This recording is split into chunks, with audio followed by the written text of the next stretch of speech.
A very good morning to one and all present here. Our Honorable Chairman Shri R.N. Jindal sir, respected Vice Chairman Shri Anirudh Jindal sir, our Director Professor Dr. Ashminder Singh Bahl sir, HOD Professor Dr. Yadav sir, our Program Coordinator Dr. Shivangi Sharma ma'am, and to all the students of BA LLB and BBA LLB. Thank you for joining the Personality Development Workshop on Effective Communication Skills, Written and Oral. The theme of today's event is to guide the students of the first semester about the effective communication, both oral and written, being a prerequisite to embark a successful professional journey. An effective communication skill is regarded as a decisive factor for various careers in legal fields. Center for Legal Studies has been set up by Geeta Ratan International Business School in the year 2016 for imparting legal education. CLS GIBS has been emerging as one of the prominent law schools of the country, providing 5 years integrated program in BBA LLB and BA LLB. Geeta Ratan International Business School has been set up in the year 2016 for imparting legal education. Geeta International Business School was established in the year 2004. GIBS is affiliated to Guru Gobind Singh Indraprastha University, Delhi, and is approved by the Bar Council of India for legal programs. GIBS is currently offering programs namely BBA LLB, BA LLB, MBA, MBA International Business, MCA Integrated, and BBA. GIBS has been graded A by National Assessment and Accreditation Council in the second cycle. GIBS has been rated A+ by State Fee Regulatory Committee, a fee committee of NCT of Delhi and GGS IT University. CLS GIBS has been rated the highest grading A by Joint Inspection Committee of Government of NCT of Delhi and GGS IT University. CLS GIBS has been graded A by the Audit Cell of GGS IT University consecutively from the past 8 years. Also, CLS GIBS has been rated as number 2 Pan-India by Times Business School survey consecutively for the year 2018 and 2019. Our chief guest for the day is Sri Vivek Srivastava ji, Advocate, Delhi High Court. Sir passed his law in the year 1987 from the prestigious Delhi Faculty of Law, and he has also done botany honours from Hansraj. Sir started his practice in the year 1987 and has a standing of 35 years at the bar. His area of expertise is IPR, real estate law, election law, and matrimonial law. Now, I would like to invite Vivek sir to enlighten our students by his kind words.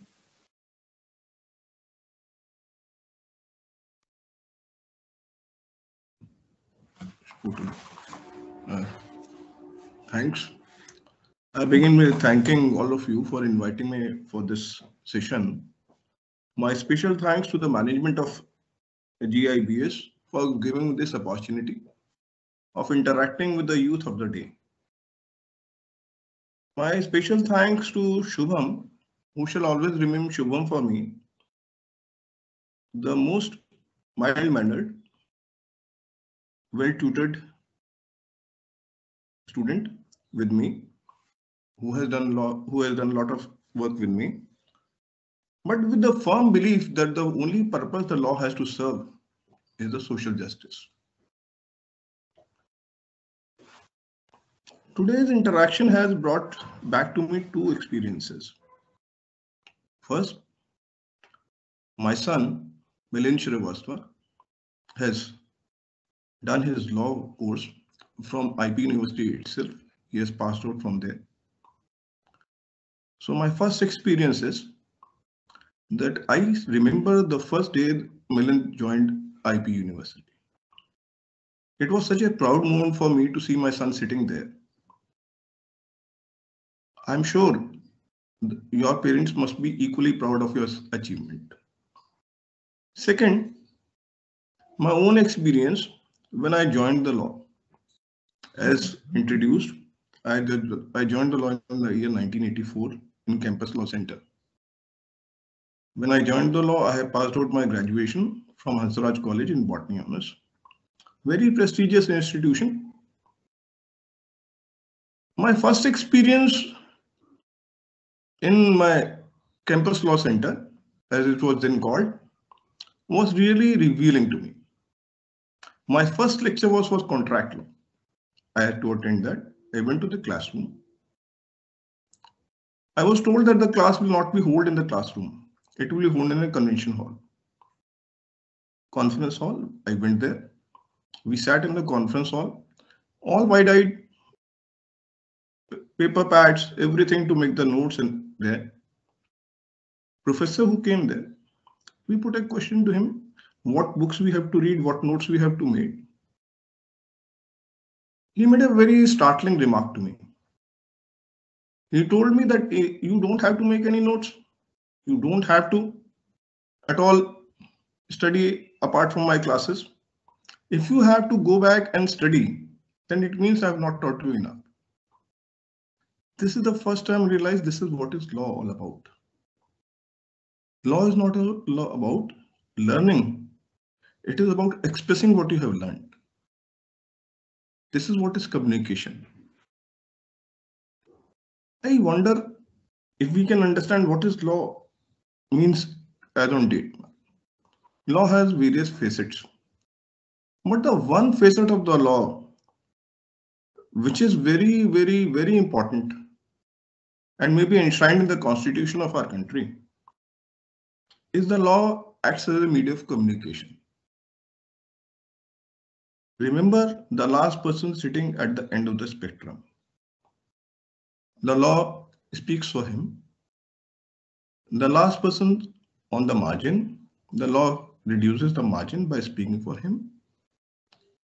For the person who doesn't hold a voice, the law allows him to speak through the medium of law. This is what the law is all about.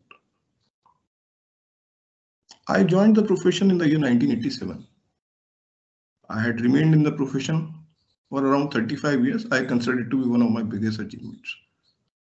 A lot of things are said about me, but what I feel that I could survive in this profession not only by what I learned in the university, but how I communicated what I learned. So I come to the topic of the day, that is the communication skills. We are all law graduates. Some of you will like to go into the legal profession as advocates. Communication is the backbone of an advocacy. Communication is the way we can represent us in the court. So I begin by giving an example, by saying the moment a client comes to us is the moment the communication begins. So please envisage a situation where a client who comes to us is either illiterate, or a client who comes to us is apprehensive of telling us something, or a client who comes to us knows better than us. These can be the three situations. Now, the first thing which an advocate is supposed to do is to build confidence of the client. Then only the communication can begin. It has to be a two-way communication. The confidence can only come if we spend the time with the client. One. Second, if we give him enough opportunity to tell what he wants to tell us. Gradually, slowly, this confidence will come. Gradually, slowly, he will start making himself open. And gradually and slowly, we will communicate, get the facts from him. As a professional, the facts which come to our knowledge from our client are the facts which are disclosed in good faith to us. So one of the part of the communication is again that we have to keep the facts which have come to us in strict confidence with us. This is called the privileged communication. Privileged communication is protected under the provisions of Indian Evidence Act. You will learn that in due course. The privileged communication means whatever has been disclosed to us by our client are not supposed to be disclosed at all in the court to anyone else, unless the client permits to do so. Now the facts which come to our knowledge are the facts which he has disclosed, and we have to believe the client what he is disclosing us are all correct. In what when the facts are completely revealed to us, the next part will be to us to suggest and advise the client how to proceed in the matter. This is the stage where our professional skills comes in. The matter goes to the court in written form, which is again a communication. The communications are the through pleadings, which is the plaint, etc., or the complaints or the petitions, and in any other form. Now, the basic rule of this pleadings has always been explained as that the pleadings have to be very concise and confined. Only the facts are to be stated, the law is not to be stated. But my personal experiences is that it is otherwise in the courts. When we have to draft a pleading, we have to be as elaborate as possible. Every fact has to be disclosed. Please don't for a moment believe that the court knows anything. The facts are known to us. The facts are to be stated there. All the facts that will go on the record will be considered by the court. Whatever has not been stated therein will not be considered. So it is our duty to gather all the facts from the client by way of communication and then communicate it properly to the court. Now, the second part of this will be, and which is very, very material and where the good advocate differs from a bad advocate, is the skill to communicate the facts to the court orally. The good advocate has the good oratorial skills, in the sense that a good advocate can articulate the facts better to the court. With experience, we learn how to articulate only those facts which we find to be good for us. But all the facts which are necessary are to be told to the court. However, this skill to orally communicate with the court comes with the experience. Initially, the young people like you may find it slightly difficult to communicate to the court. The way to communicate with the court has also changed in the times. Earlier, there used to be insistence that the judges are to be referred as my lords and your honors, but now that has been taken away. Now, only respectfully they are to be addressed. As an advocate, it is our duty to maintain the decorum in the court, be respectful to the court, and communicate to the court in a manner where the court may not feel offended, at least. It doesn't mean that we can't be firm in our submissions to the court. We can be very firm in our submissions to the court, but though that firmness should not appear to the court that we are trying to say something which is offensive to the court. So the skills come there when we have to address the court either by of argument or by presentation of the case. Our skills in this regard will be developed in due course. But in the meanwhile, we have to understand that what we are learning here and what we are going to experience in the court will be the only thing that will give us the confidence to express ourselves. Once we have reached the stage when we will start on the practice in the courts, then we have to show that what we have learned is what we can express to the court. This is the second part. Now, while communicating to the court, it is also necessary that we should be very well prepared regarding our case. We can tell the court the facts, the law we rely upon, the latest precedents which are required for our purpose, and then argue the matter in the manner where the court can understand what we intend to say. Lengthy arguments, lengthy submissions are always not liked by the court. Court likes precise argument, but again, it is a subjective matter. Next part of it will be that I come to this part very recently again. One day this case is going to be decided. Now, when this case is decided, it can give us two feelings. One is that if we won the case, I think normally it is a feeling where we feel blank. We feel we have achieved something, but that is all. But every defeat of a case gives us an opportunity to analyze the situation, where we have gone wrong. Every day in the court, we are learning. Communication skills are the skills which allow us to learn better. We have to communicate with the staff, we have to communicate with the clients, we have to communicate with the court. Nowadays, another mode of communication has become very, very relevant.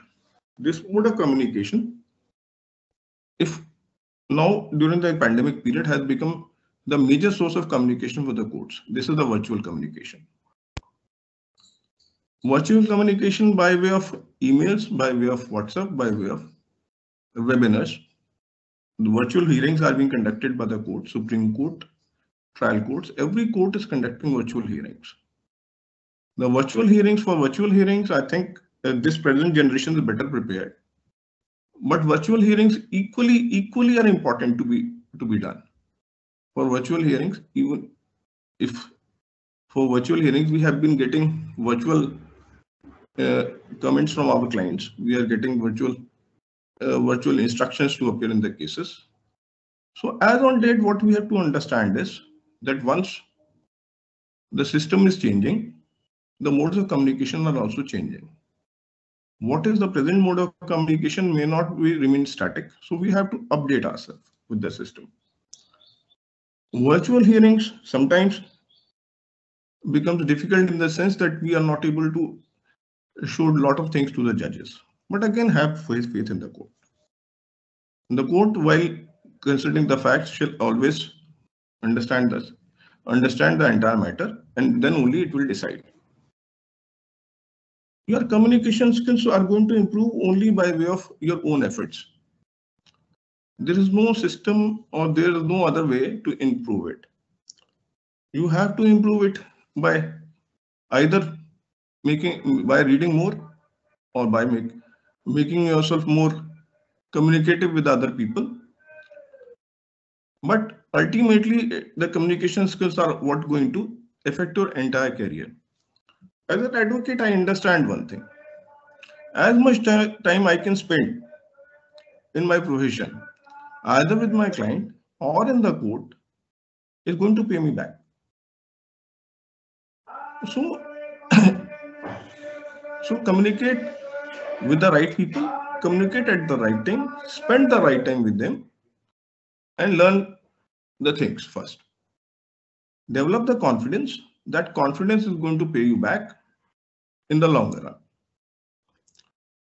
Try to be as truthful as possible in your communications. Tell the client the situation. Tell the court what is happening. We are the officers of the court. There is no need for us to make wrong submissions in the court. Be as truthful as possible. There are certain type of cases where the communication becomes extremely important. I refer to the matrimonial cases. Matrimonial cases are those cases where a lot of things which happen behind the closed doors. These are the communications where the things have gone really wrong. So there may be a lot of heated communications, there may be a lot of acrimonies. But again, while drafting, while addressing the court, we have to maintain that decorum. We have to see that only the facts that are required are to be stated. Matrimonial petitions like cruelty, which is the most common ground for seeking a divorce, are the petitions which discloses the facts.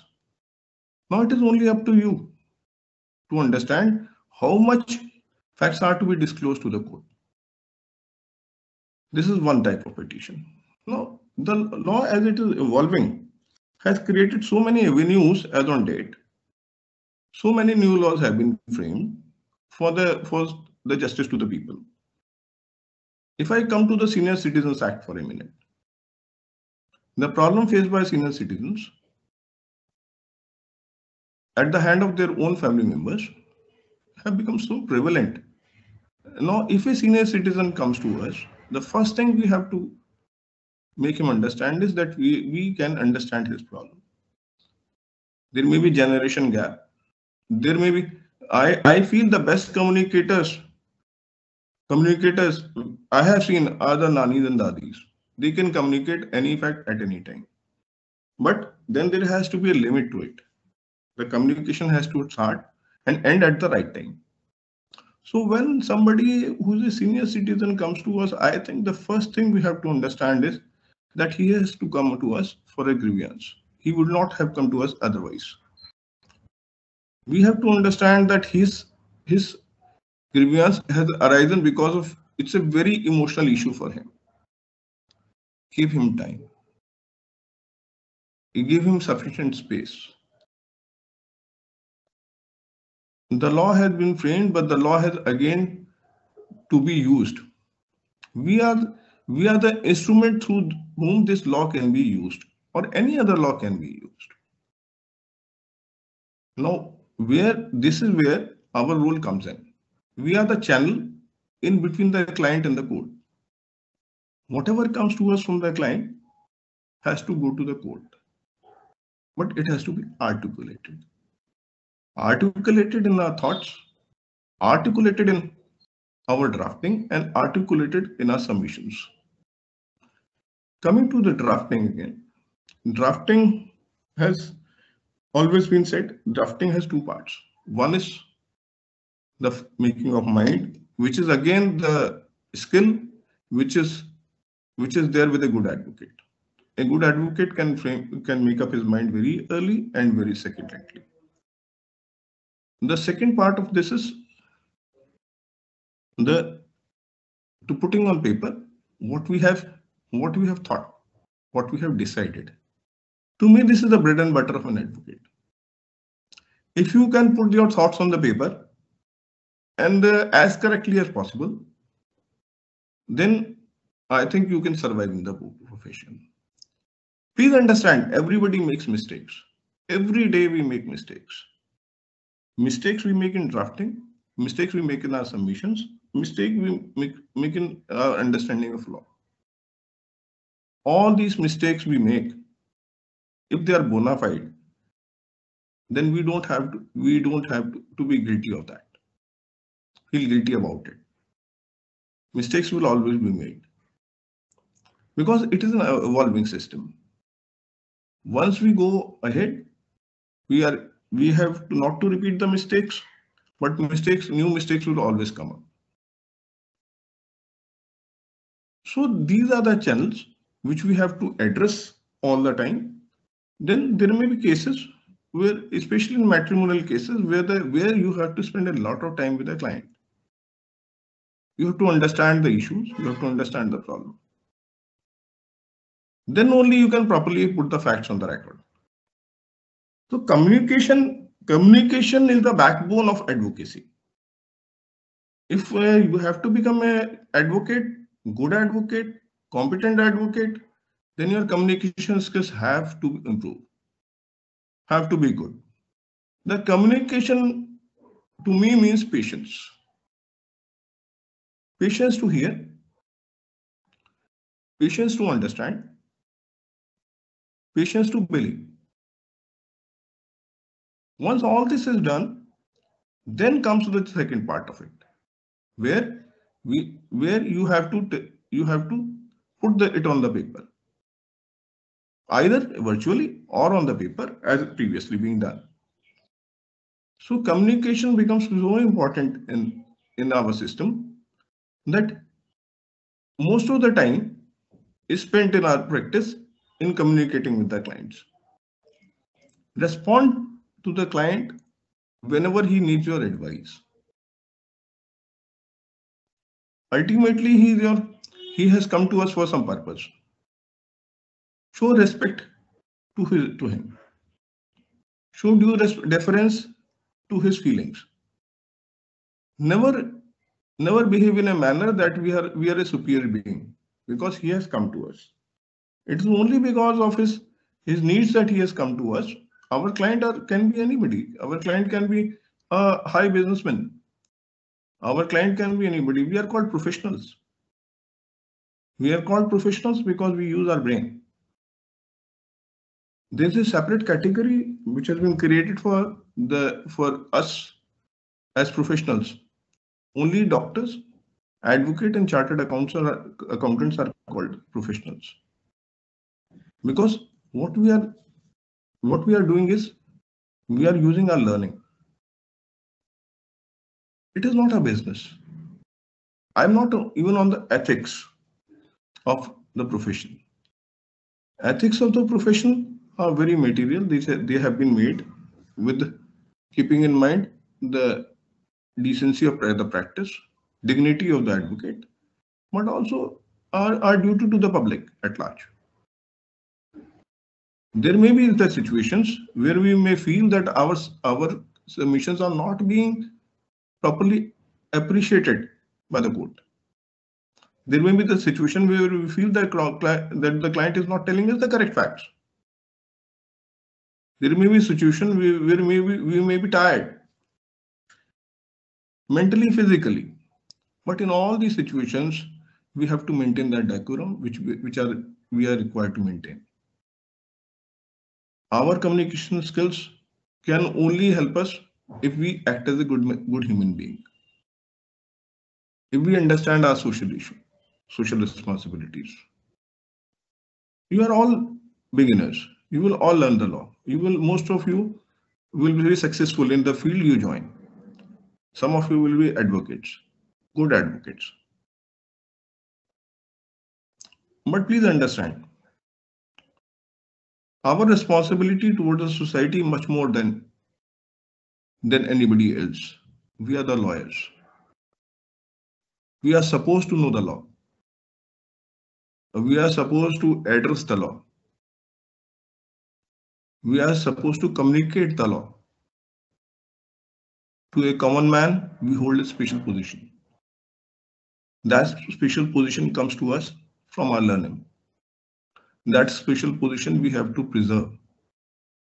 And that special position we have to always respect. If we get respect, it is because we have learned something which others don't have.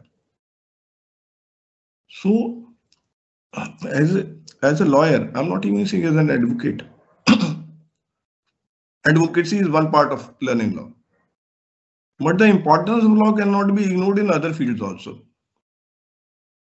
Once you have learned the laws, you have understood the laws, then use the laws for your benefit, for the benefit of the society as a whole.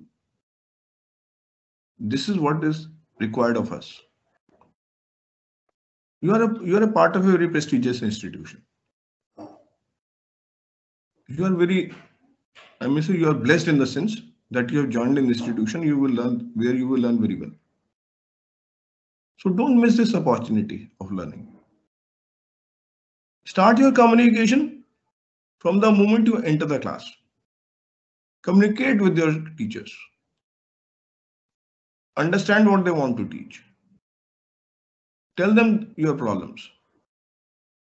Only your queries will make you more wiser. An inquisitive mind is the most necessary thing for an advocate. An advocate is not merely an advocate. One day he may be an architect. One day he may be doing spiritualities. These are the type of cases I am talking about. An advocate in itself is a man who knows most of the fields.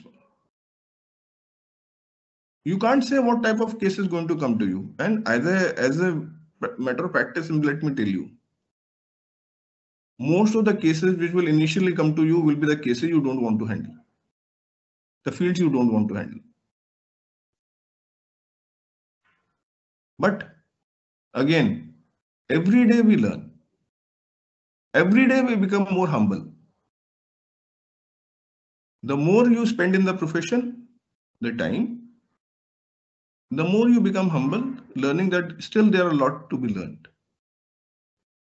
Learned by us, not only from our seniors, from the judges, but from the persons who come after us, the advocates, the younger generation, like you. We learn a lot of things from you. We teach a lot of things to you. So it will always be a learning experience.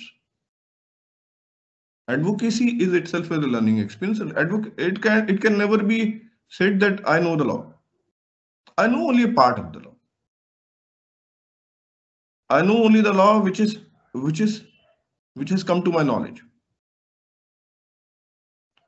So this is what the experience is all about. This is what the communication is all about. Let us communicate better. Let us communicate properly. Let us communicate as advocates. Let us communicate as lawyers. Let us communicate as law students. Being a law student in Delhi in a prestigious institution is a very big achievement of yours. Please take it as an achievement.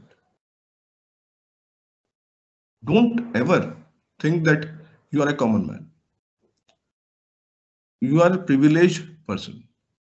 You have been given the privilege of being given an opportunity of being a lawyer. Everywhere you will go, people will treat you with respect if you behave respectfully. Not only in courts, but everywhere I go or you go, please maintain the decorum, maintain the dignity so people can recognize he's a law graduate. We are learned persons. I don't want to name the people who have been from law profession. But in all times, the most respected persons in the society have been the lawyers. So let us maintain the same standards. Our communication skills are going to change every day. We have to update ourselves, but remain with the system. So I would like to thank you all for listening to me so long and wish you all the best for your law education. I again wish that you all the success in your professional and other lives. Thank you very much.